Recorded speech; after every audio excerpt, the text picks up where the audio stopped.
오늘 39주차 마가복음 16장 이제 들어갑니다. 아마 다음 주면 마가복음이 끝날 것 같습니다. 그래서 40주 딱 채워졌는데 오늘 부활의 증인들 그리고 다음 주에 이제 마지막 승천하신 부분까지 보겠는데 오늘은 이제 마가복음 16장 1절에서 13절까지 말씀 보겠습니다. 이제 부활의 소식과 또 부활하신 예수님을 목격한 증인들의 모습들이 이제 오늘 본문 속에 나와 있습니다.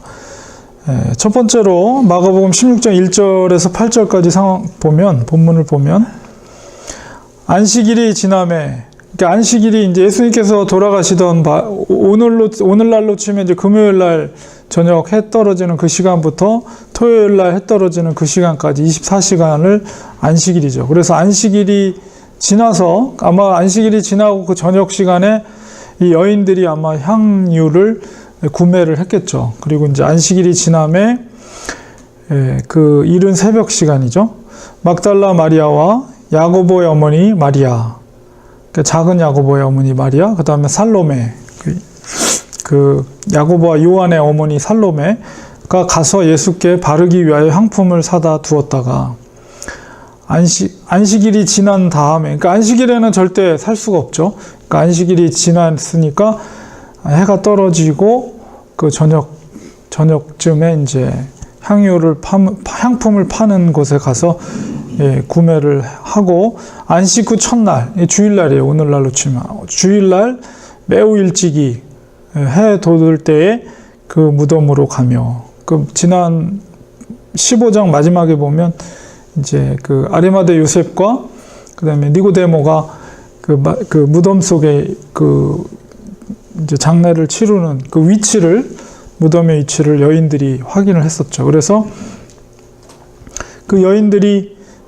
그 자기들이 할 수 있는, 사실 그 금요일날 3시에 돌아가셔서 해가 떨어지는 그 시간까지 시체를 수습하고 예수님의 시신을 수습하고 장례를 치르고 이런 것이 굉장히 짧은 시간 동안에 아주 급박하게 이루어졌기 때문에 그 예수님의 어떤 수습, 장례 절차 속에서 아주 조금 정성스럽게 하진 못했겠죠. 그렇기 때문에 그 마무리를 여인들이 가서 향유와 향품을 통해서 장례를 더욱더 이렇게 조금 정성을 다해서 그 일을 하기 위해서 이제 안식일을 기다렸다가 안식일이 지난 첫날 이른 아침에 이제 여인들이 무덤으로 간 거죠.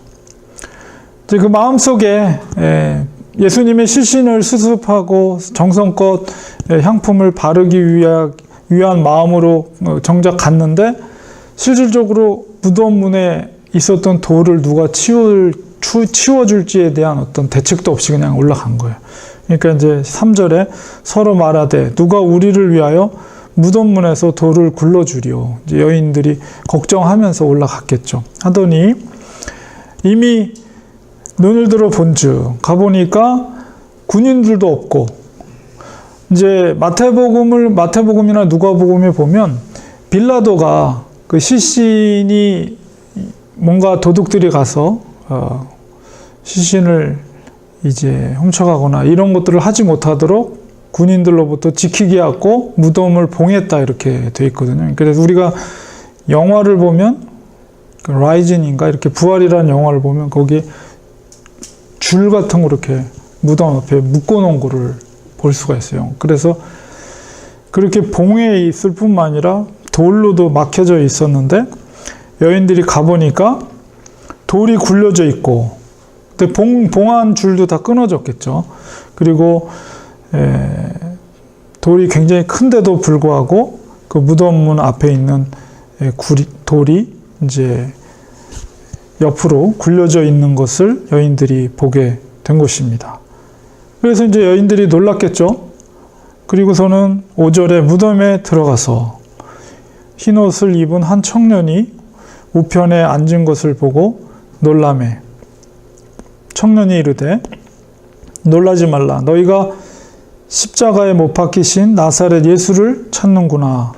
그가 살아나셨고 여기 계시지 아니하니라. 보라, 그를 두었던 곳이니라.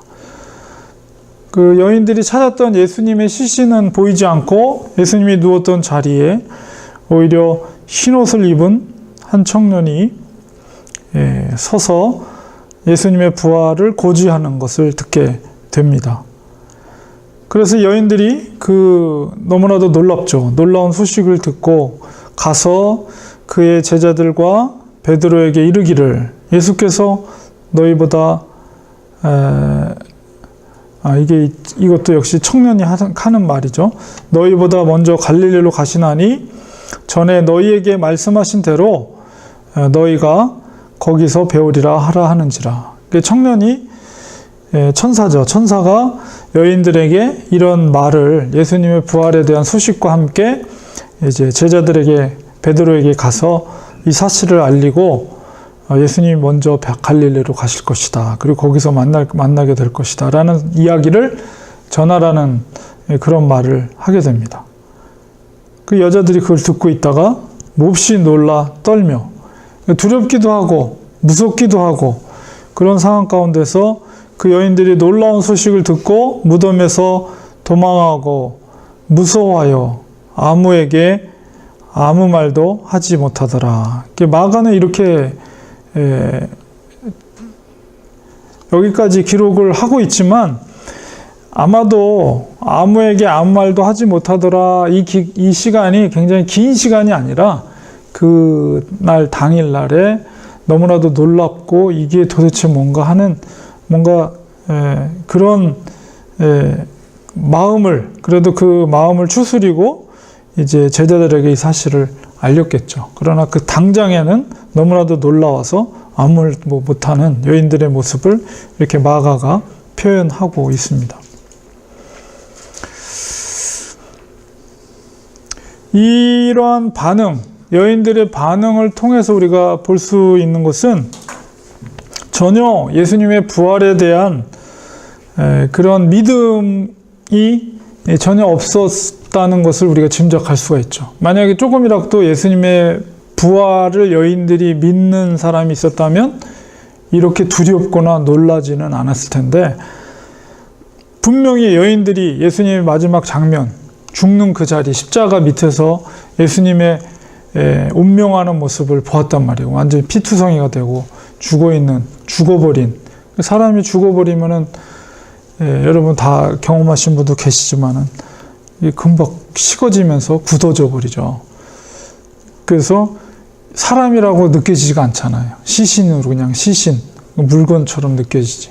그걸 분명히 목도했던 여인들이었기 때문에 그 천사들이 직접 지금 상황에서 보지는 못했죠. 예수님 보지 못하고 비어있고 그 자리에 아무것도 없는 것만 보고 있는데, 그 청년들이 그런 이야기를 하니까 너무 두렵고, 분명히 죽은 거를 자기들이 봤는데, 돌아가신 것을. 그러니까 너무 놀랍고 두렵고 떨리고 그런 마음으로 여인들이 이제 도망 나오듯이 무덤에서 나온 그 장면까지 기록이 되어 있습니다. 그래서 여전히 여인들도, 그렇게 예수님을 따랐던, 마지막까지 추종했던 여인들도 예수님의 부활에, 다시 살아날 것이라는 생각은 전혀 하지 못했다라는 것을 그들의 반응과 행동을 통해서 우리가 짐작을 할 수가 있는 것이죠. 그래서 이제 여러분이 마가복음을 보면 여기 다음 장에 이제 15장 9절부터 마지막까지 이제 이렇게 괄호로 돼 있어요. 그거는 무슨 의미냐면 이제 그 사본, 몇 가지 사본들이 있는데 그 사건의 기록은 어떤 사본에는 기록되어 있지 않는 사본도 있어요. 그래서 마가복음이 여기서 끝나는 마가복음도 있습니다. 어떤 사본에 따라서는. 그런데 이제 괄호로 이렇게 된 거는 어쨌든 뭔가 시간적인 차이를 두고 나중에 그 내용을 추가한 거로 이렇게 이해할 수는 있습니다. 그래서 어떤 사본 가운데 뒤에 부분이 없는 부분은 마가복음이 여기서 이렇게 끝나버려요. 그러니까 이제 조금 놀랍긴 하죠. 이렇게 뭐 여인들이 아무 말도 못했더라 이렇게 하고 마가복음이 끝나버리니까 좀 이상하게 느껴지긴 하죠. 그러나 어쨌든 사본의 차이가 있다라는, 여러분이 그런 이해를 가지고 성경을 보면 이렇게 괄호로 돼 있어요. 그 뒷부분은. 그래서 일단은 그 여인들이 놀라서 무덤에서 나오고, 그 다음에 이어지는 게 이제 과로로 시작되죠. 마가복음 16장 9절에서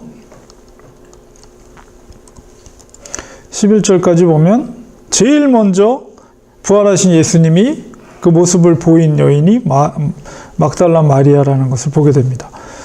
16장 9절에 예수께서 안식 후 첫날 이른 아침에 살아나신 후 전에 7 귀신을 쫓아내어 주신 막달라 마리아에게 먼저 보이시니, 이제 부활하신 예수님이 직접 막달라 마리아에게 나타나서 그에게 보이셨습니다. 그래서 그 예수님과 막달라 마리아가 무슨 얘기를 나누는지 이런 것들은 다 생략돼 있어요.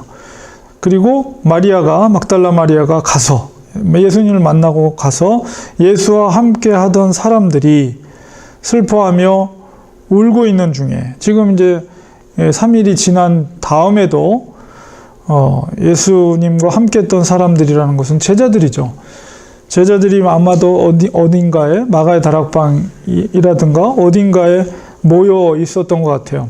그래서 이 막달라 마리아가, 부활하신 예수님을 만난 막달라 마리아가 그 모여있는 제자들에게로 갔는데, 그 제자들은 슬피 울고 슬퍼하면서 울고 있는 중에 3일이 지났는데도 절망과 좌절과 낙담 가운데, 자기가 추종했던, 따랐던 스승이었던 예수님이 이미 죽어버렸다는 사실 가운데, 그리고 또한 그들이 믿었던 바가 예수님의 죽음과 함께 와르르 무너진 거죠.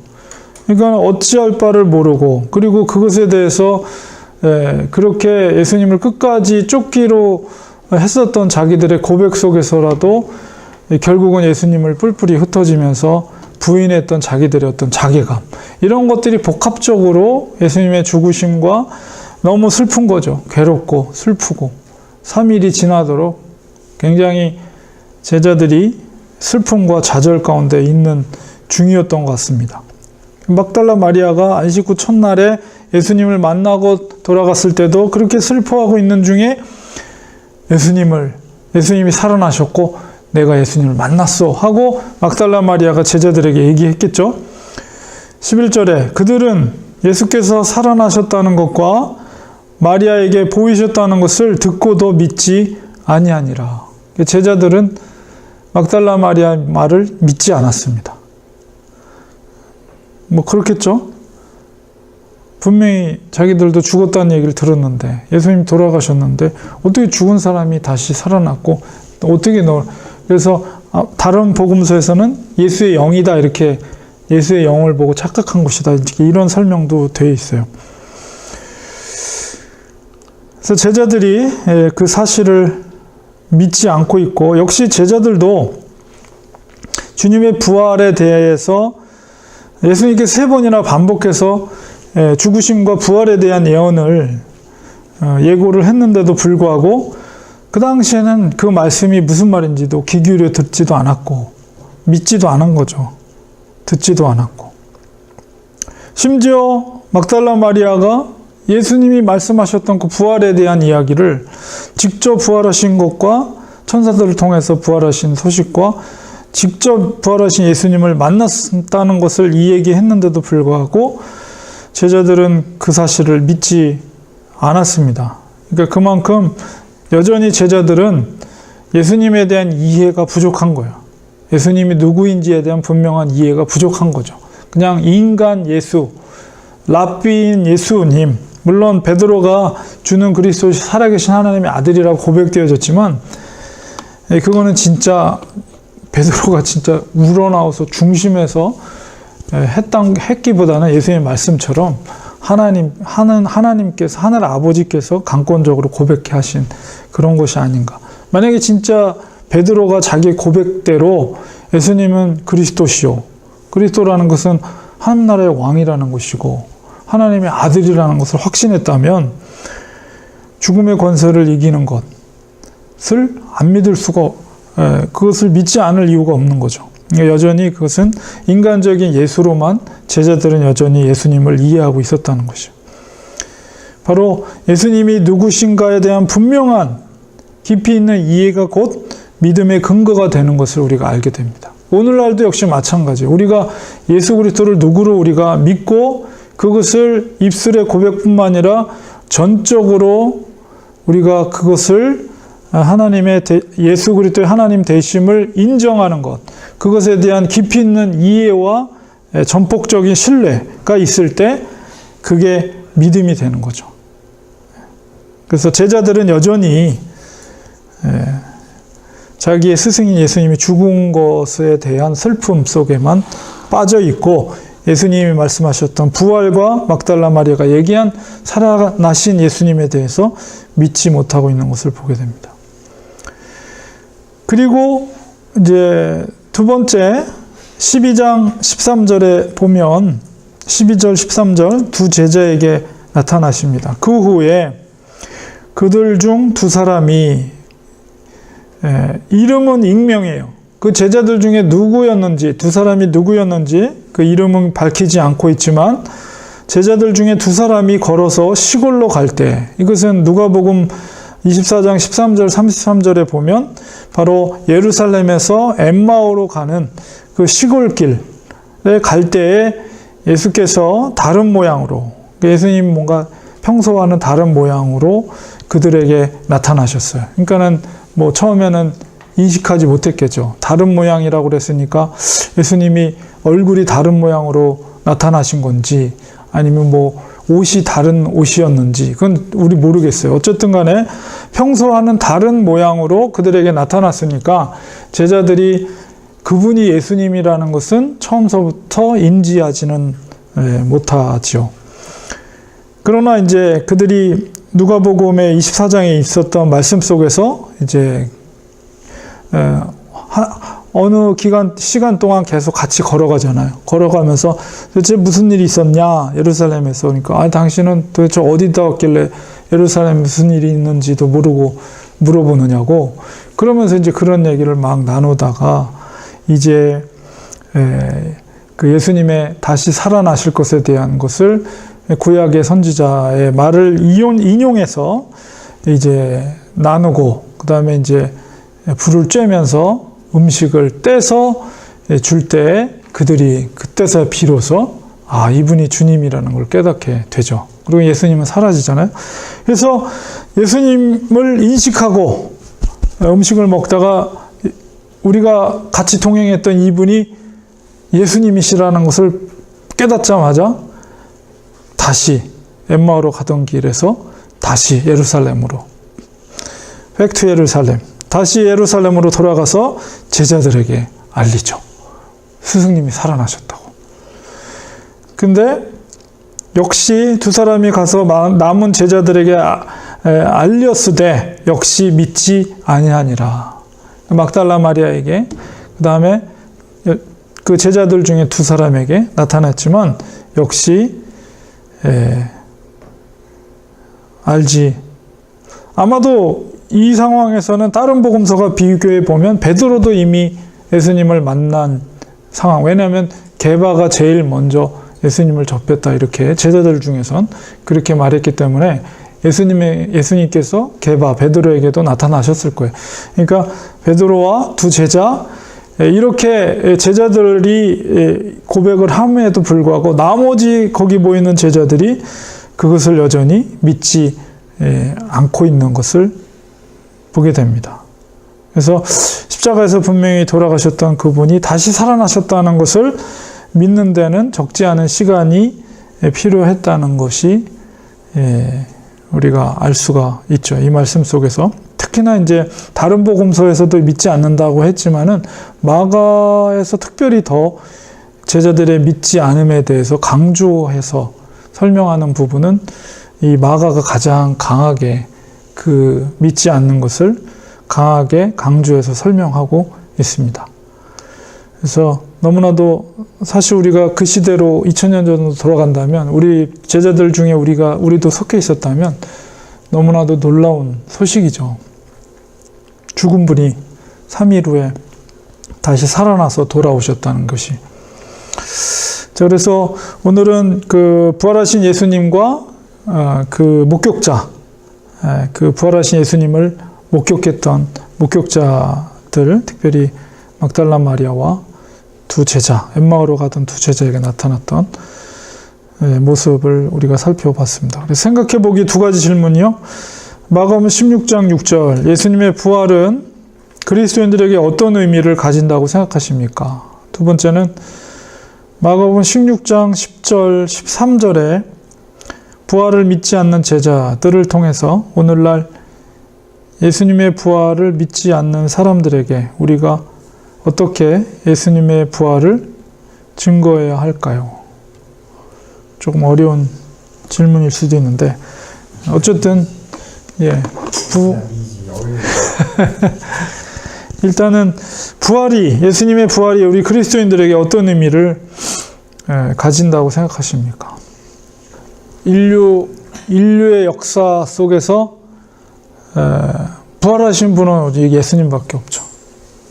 그러니까 부활이라는 것은 단순하게 죽은 나사로가 살아났다는 개념이 아니라 아예 죽지 않는 몸으로 다시 살아나신 것이죠. 나사로라든가 구약 시대에서도 죽었던 사람 살렸지만 그 사람들은 나중에 또 죽는 거 아니에요? 그러나 예수님은 죽음의 권세를 깨고 부활하셔서 영원히 죽지 않고 하늘의 보좌에 살아계신 거죠. 그 때문에 이 예수님의 부활은 우리 그리스도인들에게 있어서 소망인 거죠. 소망. 우리도 예수님처럼. 근데 너무나도 놀라운 거는 예수님이 받게 되는 왕의 보좌에 앉으신 그 놀라운 축복과 은혜의 자리에 우리도 동등한 자리로 그 자리에 설 수 있다는 거. 너무나도 놀라운 거. 있겠죠. 밑에. 그렇죠. 존재상으로 예수님이 당연히 하나님이시죠. 그러나 라이스타일로 행하시고 우리는 그 예수님 도표 밑에 수많은 분이 계실 거니까. 예수님이 우리의 왕이시지만 예수님께서 하나님의 아들로서 누리게 되는 그 유업 이것을 우리도 동등하게 우리가 합법적인 양자가 되었기 때문에 법적으로 예수님께서 받고 누리게 될 모든 하나님의 유업을 우리가 다 동등하게 받게 된다는 거예요. 너무 놀라운 것 같아. 근데 이제 이 부활은 사실 믿지 않는 사람들도 부활을 하죠. 그러나 그 부활은 사실 저주의 부활이죠. 저주의 부활.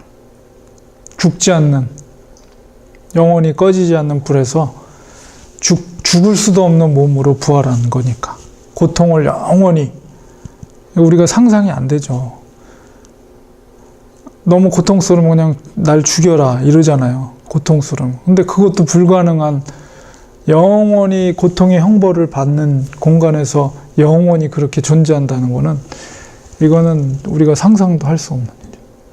반대로 하나님을 믿고 정말 하나님이 선택한 자녀들은 영원한 고통이 없는 또 슬픔과 이별과 질병이 없는 영원한 천국에서 하나님과 더불어 예수님과 더불어 왕과 같이 살게 된다는 것. 이거는 정말 놀라운 축복이죠. 그러니까 우리 그리스도인에게 있어서 십자가가 중요하지만 십자가가 끝이 아닌 거죠. 우리에겐 그 죽음을 권세를 깨고 다시 살아나신 예수님이 계시기 때문에 고난의 십자가를 우리가 지고 가지만 그 끝에는 부활과 영생이 우리에게 믿음을 끝까지 지킨 자들에게는 그것이 보장되어 있는 거죠. 바울이 한 것처럼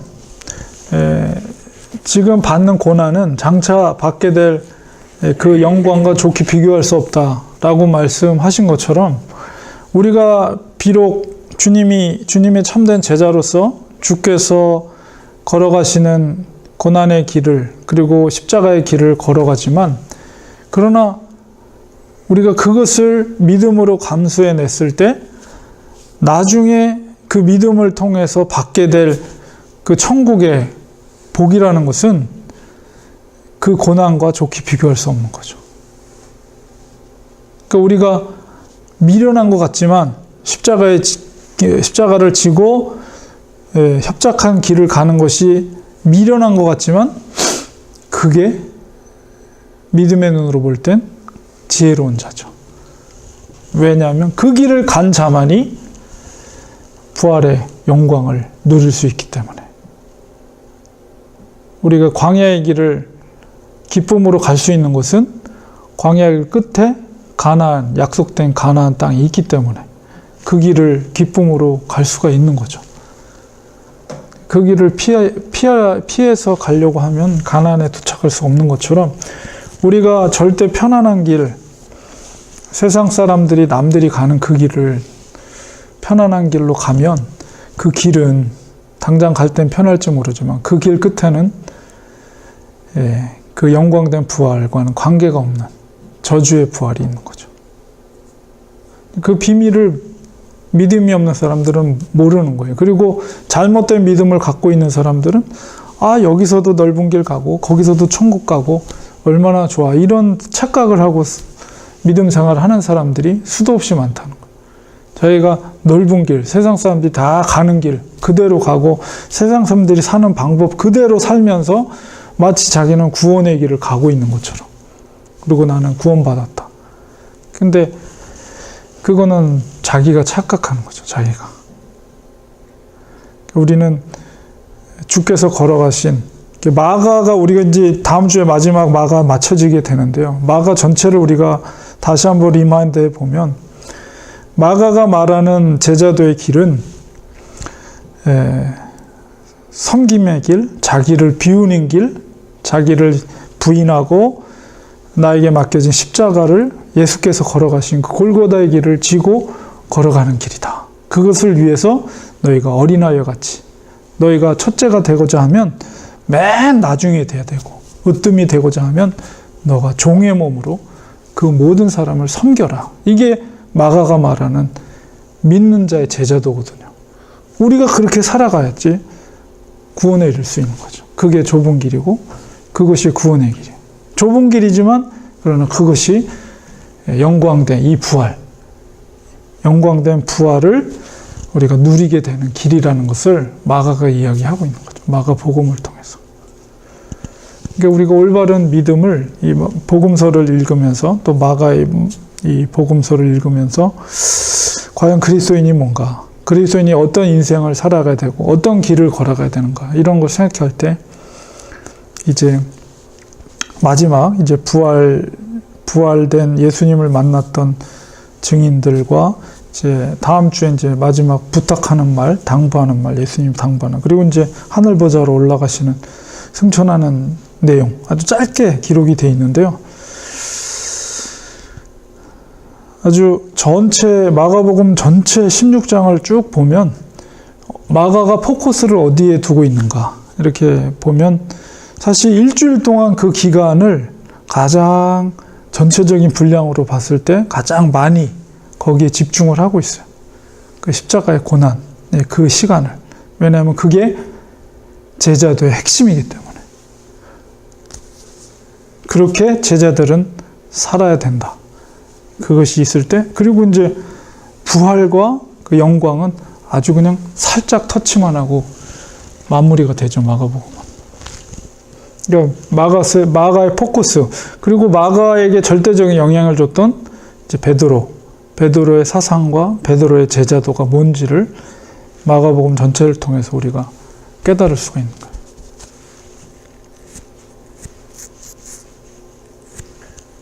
그런데 베드로한테 전수받아서 이게 정확하게 썼습니다. 베드로가 쓴 것보다 더 정확하게 쓴다.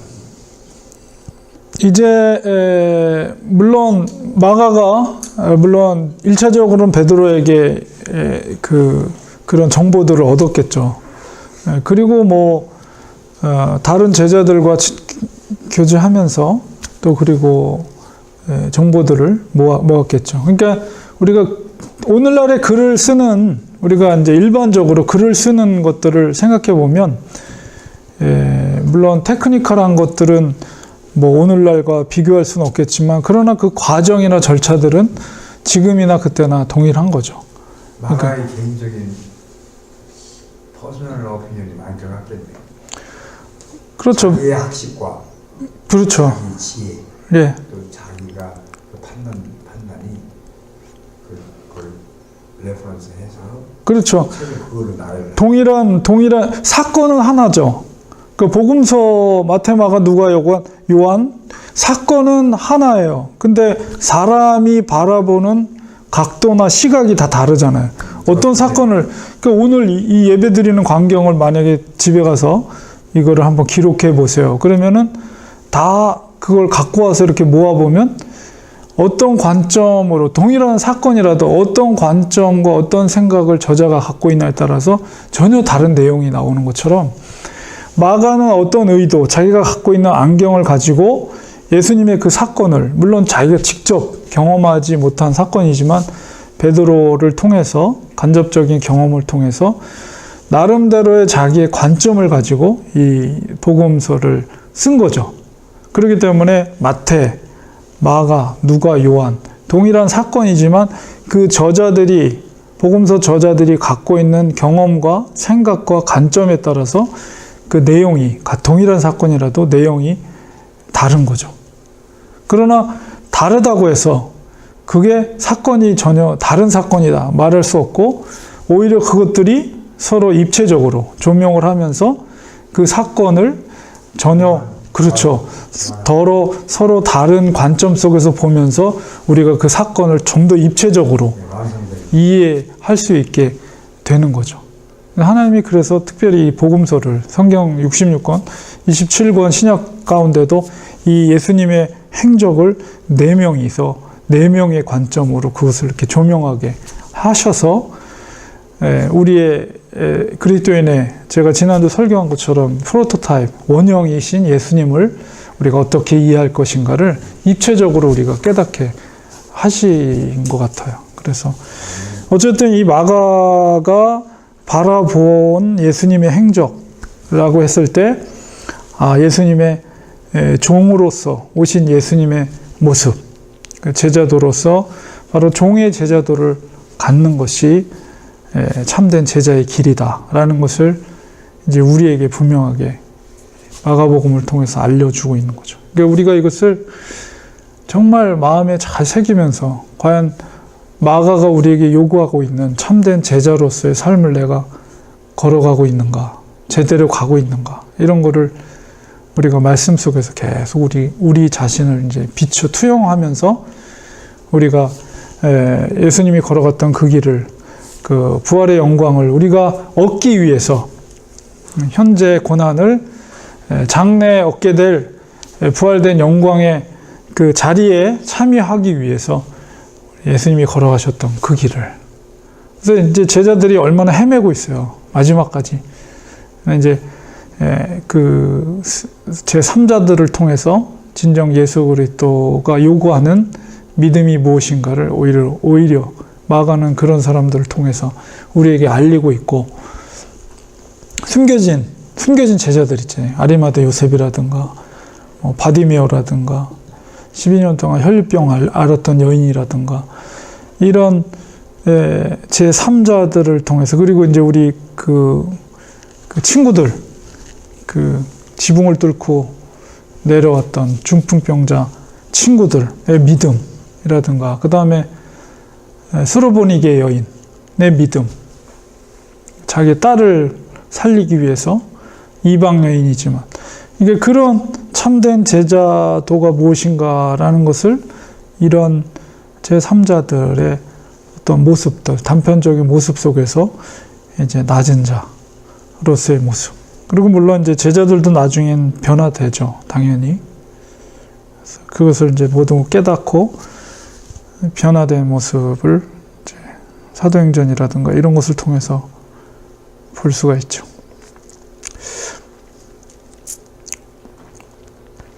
오늘날에 예수님의 부활을 믿지 않는 사람들에게 우리가 어떻게 예수님의 부활을 증거해야 할까요?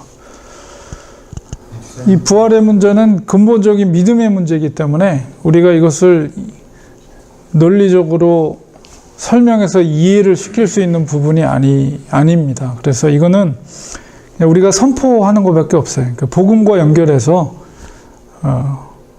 우리 지난번에 김규영 선교사님 말씀하신 것처럼 너 당장 죽으면 천국에 갈 수 있을 것 같아.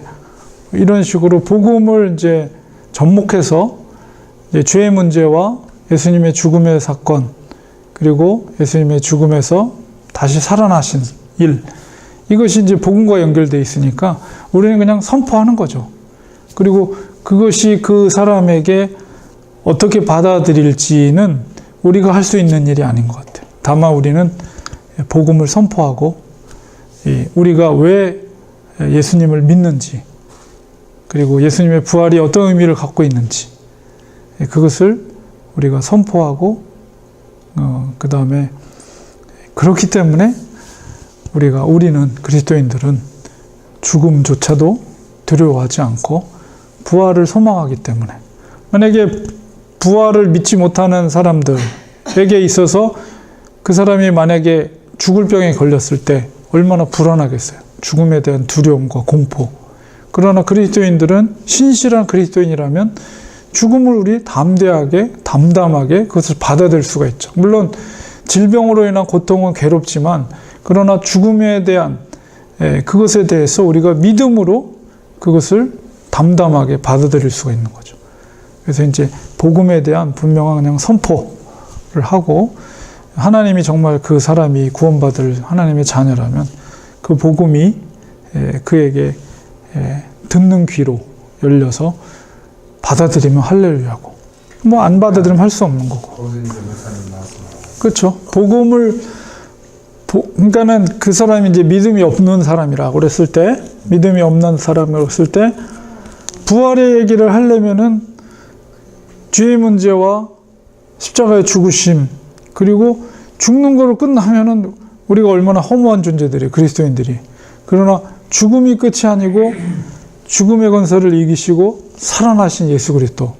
근데 그 예수 그리스도의 살아나심은 바로 우리들의 첫 열매가 되셔서 우리가 또한 예수님처럼 부활할 것을 믿는다. 그렇기 때문에 우리 그리스도인들에게 있어서 이 부활이라는 것은 너무나도 소중한, 그리고 정말 우리의 소망이 되는 그런 사건이죠. 그래서 그게 다 연결돼서 설명을 해서, 복음이라는 게 이런 거구나. 그렇기 때문에 믿음을 갖는 거구나. 이제 그런 것들을 이제 설명을 하는 거죠. 그래서 이제 이 부활이라는 거를, 뭐 이 제자들이나 그 이야기를 들었던 제자들조차도 믿지 않았잖아요.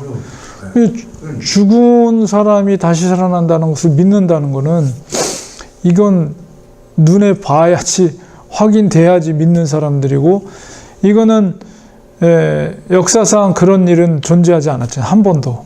그렇기 때문에 사람들이 안 믿죠. 그냥 논리적으로 생각하면. 그러나 뭐 잠깐 뭐 죽었다고 판명됐다가 깨어나는 거, 이런 거 말고 진짜 완전히 죽었다가 3일 있다가 살아나는 이런 거는 역사 이래 예수님밖에 없었으니까. 그래서 이거는 설명으로 될 일은 아니고 진짜 믿음이 있어야지 그것을 받게 되는 것이기 때문에, 그가 믿을지 안 믿을지 이거는 우리가 할 수 있는 건 아니죠. 하나님께서 하시는 거니까. 다만 우리는 복음을, 부활과 연결해서 복음을 제시하고 선포하고 이제 그렇게 하는 것이 우리가 할 수 있는 최선이다. 이렇게 말씀드립니다. 이제 제가 늘 강조하는 거는 그 믿습니다라는 말이, 우리가 그냥 설교 시간에 믿습니까? 아멘. 이게 믿음이 아니고 진짜 삶 속에서 나타나야 돼요. 사람이 보든 안 보든 내가 하나님을 믿는다는 것이 내 삶 속에서 나 혼자 있을 때라도 하나님 믿습니다. 하나님 사랑합니다.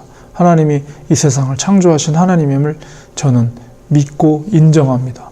그리고 예수 그리스도께서 나의 죄를 대속해서 죽으시고 주님으로 인해서 내가 죄의 용서함을 받았으며 또 하나님의 아들 된 것을 믿습니다. 사람들이 보든 안 보든 내가 하나님 앞에 그런 고백을 하는 거죠.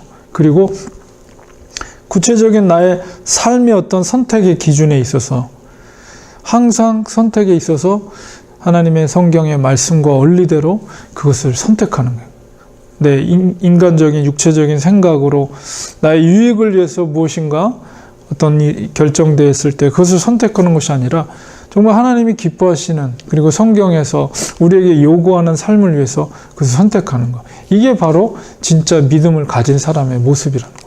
그게 나타나지 않으면 우리의 믿음이 검증되지 않으면 그냥 믿습니까? 아멘으로 그게 참된 믿음이라고 볼 수가 없는 거예요. 물론 입으로 시인하는 거 중요하긴 하지만은 그러나 진짜 사람들이 보든 안 보든 내가 하나님의 존재하심을 인정하고 하나님 앞에서 내가 예수 그리스도의 주되심을 인정하고 또한 그것을 인정하는 것을 나의 신앙의 고백뿐만 아니라 나의 삶의 기준으로 삼고 부단히 그렇게 마지막까지 그렇게 해서 결정하면서 살 때. 그래서 어떤 사람들은 내가 과거에 어떤 일들을, 큰 일들을, 신앙의 삶을 살았기 때문에 그것이 마치 저금해 놓은 것처럼 나 그것만 믿고 난 그냥 편안하게 살래. 이렇게 생각한 사람이 있는데 굉장히 위험한 생각입니다.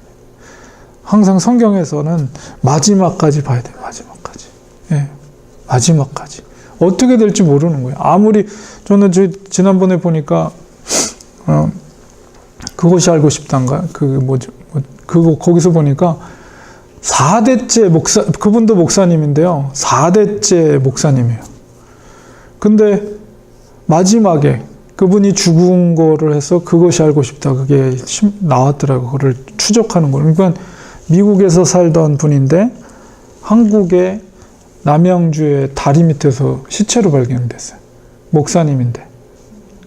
그래서 성교회 무슨 대표도 하고 교회도 큰 교회 있었는데 결국은 말년에 이상한 종교 집단에 물이 들었어요. 그래서 교회를 팔고 그 돈을 거기다 바치고 도저히 이해할 수 없는 일. 그 존중받던 나이가 많으신 목사님이거든요. 근데 백그라운드도 보니까 4대째 아버지도 목사님이었고 그랬다는 분인데 남양주 밑에서 시체로 발견됐어요. 근데 거기 데려다 준 게 누구냐면 딸이에요. 자기 딸. 자기 딸도 이단의 그 여자 교주랑 붙어가지고 니네 아빠가 아무래도 이상하다. 이런 식으로 이제 오염이 돼가지고 아버지를 니네 아빠는 물에서 죽어야지 그게 복이 된다. 이런 식으로 해가지고 일단 그거 보고 저도 깜짝 놀랐습니다. 아무리 아버지가 목사고 4대째 목사가 가정이고 아무리 그 젊은 시절에 존경받는 그리고 성교회 대표였다 그래요. 무슨 성교대 대표. 그래서 큰 대형 집회 하는데 거기서 말씀을 전하고 이런 분이었더라고요. 근데 마지막은 뭐예요? 마지막은. 그러니까 아무도 장담 못 하는 거예요. 감히 어떻게 내가 젊은 시절에 많은 일들 했으니까 지금은 좀 편안하게 지내도 된다라고 어떻게 그렇게 생각할 수가 있어요. 우리는 마지막 순간까지 우리의 믿음을 하나님 앞에 보이고 부단히 마가가 우리에게 요구하는 제자도의 길을 가야 되는 거예요. 그래 특별히 어렵고 힘들 때 오히려 복이라고 생각해요. 어렵고 힘들 때 우리의 마음이 심령이 가난해지잖아요. 심령이 가난한 자는 복이 있다고 했어요. 오히려 여유로워지고 더 많은 가진 것들이 있게 되면 하나님 찾지 않아요. 인간은 다 그렇게 돼 있어요. 인간은 죄성이 있기 때문에 편해지고 여유로워지고 가진 것이 많아지고 시간이 남아돌고 이렇게 되면 그 사람은 타락할 수밖에 없어요. 그러니까 우리가 힘들고 어려울수록 더 하나님 앞에 매달리고 하나님을 의지하고 이게 복이다. 저는 그런 생각이 들더라고요. 제가 개인적으로 4일 동안 일하면서 그리고 3일 동안 사역하면서 이제 뭐 여러 가지 생각을 많이 하게 되는데, 한편으로 사도 바울에게 얘기했던 내 은혜가 내게 족하다, 그런 말씀이 저 마음속에 생기더라고요. 뭐 인간적으로 보면은, 아니 박사학위를 한국에서 박사학위 받고 미국에서 무슨 그렇게 공부를 많이 했는데 와서 그냥 시급으로 하는 그런 일들을 하면서 사역하면서, 그렇게 보면 인간적으로, 근데 저는 뭐 그렇게 생각했다는 것이 아니라, 인간적으로는 그렇지만은, 그러나 이 속에서 더 가난한 심령으로 하나님을 의지하면서 우리가 최선을 다해서 사역하고 또 섬기고 전도하고 성도님들이랑 전도하고 또 봉사하고 또 성경 말씀 깊이 있게 연구해서 잘 가르쳐 전달해 드리고 같이 은혜를 받고, 이게 가장 행복한 시간이 아닌가, 저는 그런 생각이 들었어요. 내 은혜가 내게 족하다. 하나님의 은혜, 하나님의 은혜가. 여러분, 정말 제가 무슨 큰 교회에서 담임 목사하고 정말 뭐 여유롭게 재정적으로 부족함이 없는데 뭐 막 함대로 뭐 선교 다 돌아다니고 뭐 그런데 있으면 더 내가 하나님께 더 크게 쓰임받고 더 뭐 여유 있고 더 좋을 것 같지만은, 오히려 저는 이런 시간이, 또 이런 상황 속에서 하나님 앞에 의지하면서 목회하는 것이 하나님을 향한 간절함이 있기 때문에 오히려 더 이게 내가 사는 길이다. 그리고 하나님 앞에 서면 무슨 대형교회 목사라고 그래서 너 잘했다, 시골교회 목사님은 너 왜 그거밖에 못했냐 이럴 것 같아요. 절대 그렇지 않아요. 계시록이 그 얘기를 하잖아요. 7교회 중에 가장 가난한 교회가 가장 칭찬받는 교회였고, 가장 부유한 교회가 가장 책망받는 교회였어요. 교회의 크기는 상관없어요. 우리 성도들도 마찬가지. 뭐 큰 유명한 교회, 그런 교회 다니는 성도들은 주님 앞에 가면 너 그래 사랑의 교회 어느 교회 대형 교회에서 신자였으니까 하나님 앞에서 칭찬해 줄 것 같아요? 절대 그렇지 않아요. 작은 교회든 어떤 교회든 간에 하나님은 그 성도의 그 생활 중심, 어디 있든 무엇을 하든 간에 그 중심을 1대1로 보는 거거든요. 그러니까 정말 주님을 사랑하고 있는 그 자리에서 주님을 사랑하면서 섬기고 또 주님의 말씀대로 살아갈 때 하나님이 인정해 주는 거예요. 목회자도 마찬가지고 성도들도 마찬가지. 그래서 우리가 다른 거 볼 거 없이 정말 성경에서 하나님의 말씀이 우리에게 요구하는 그리스도인의 삶이 무엇인가, 교회의 모습이 무엇인가, 이것을 우리는 전적으로 추구하면서 사는 거죠. 우리 교회도 마찬가지. 정말 하나님이 기뻐하시는 교회. 다른 교회 상관없어요. 다른 교회 어떤 성도들은 정말 하나님이 기뻐하시는, 그리고 성경에서 우리에게 요구하시는 그리스도인의 모습이 무엇인가를 계속 끊임없이 말씀 속에서 우리가 추구해 나갈 때, 마지막 생명호흡 끝나는 그날까지, 그러면 하나님이 인정해 주시는 거예요. 그리고 주님 앞에 서면 어떤 교회, 어느 지역에서 무엇을 했든 하나님이 그 중심을 보시고 인정해 주는 거죠. 저는 그거밖에 없어요. 그래서 하나님이 이곳에 보내주셨으니까 우리 성도님들과 같이 믿음의 길을 가도록 이곳에 하나님이 보내주신 건 저는 조금도 제가 의심하지 않습니다. 그래서 이 길을 우리가 최선을 다해서 사명을 감당할 때 하나님이 일하시는 거예요. 이 교회는, 교회 부흥은 사람이 하는 게 아니거든요. 하나님께서 일하시는 거지. 중요한 건 뭐냐면 목회자나 성도들이나 한 마음으로 성경에서 우리에게 요구하시는 그리스도인으로서의 삶을 사는 거, 그거밖에 없어요. 그리고 일하시면, 하나님은 교회를 통해서 일하시면 하나님이 주권적으로 일하시는 거예요. 그래서 우리가 그 확실한 비전과 믿음을 가지고 조금 더 흔들림 없이, 남들이 어떻게든 상관없어요. 내 자신이 하나님 앞에서 1대1로 하나님 앞에서 내가 흔들림 없이 믿음으로 나가면 그 속에서 하나님이 일하시는 거예요. 그래서 하나님의 일하심을 기대하는 거죠. 우리가 하는 게 아니라. 우리가 뭐 나가서 전도하는 일, 가서 봉사하는 일, 우리가 그걸 통해서 무슨 교회가 어떻게 되고 이게 중요한 게 아니고, 그래 너가 오늘 하루 나를 위해서 순종했구나, 하나님 그걸 인정해 주는 거예요. 다른 거 없어요. 뭐 이렇게 하면 교회가 어떻게 되겠지? 그거는 우리가 생각할 문제가 아니에요. 하루하루 최선을 다해서 우리가 말씀 앞에 순종하면서 하루하루 살아갈 때 그것으로 우리는 된 거예요. 하나님이 그걸 인정해 주는 거죠. 그리고 하나님이 그런 성도를 통해서, 그런 성도들이 모인 교회를 통해서 하나님이 어떻게 일하실지는 그건 하나님이 하시는 거죠. 그러나 우리는 하나님 앞에서 정말 순결함으로, 정말 성결함으로 하나님의 말씀을 순종해 나갈 때 하나님은 그런 사람을 통해서 일하신다는 거예요. 그래서 저는 그거밖에 없어요. 그래서 우리 성도님들 그리고 저도 마찬가지 하나님의 일하심, 하나님께서 우리를 붙잡아 주시고 우리를 정말 성결함으로 순종해 나갈 때 하나님의 마음이 그 속에 우리 속에 있어서 우리를 통해서 일하시는 거예요. 우리를 통해서 정말 놀라운 교회 역사를 보면 정말 주님을 위해 전적으로 헌신했던 하나님의 신실한 사람들을 통해서 놀라운 역사들이 이루어졌던 것을 우리가 보게 됩니다. 하나님은 그런 사람들을 찾고 있고 그런 교회를 찾고 있다는 거죠. 우리는 그 하나님 마음에 합당한 성도들과 교회가 되도록 몸부림치는 것, 하나님의 일하심을 기대하면서 그거면 답니다. 예, 주님 오실 때까지. 예, 분명히 저는 소망을 가지면서 하나님께서 저는 소망이 있다고 봐요, 이 교회가.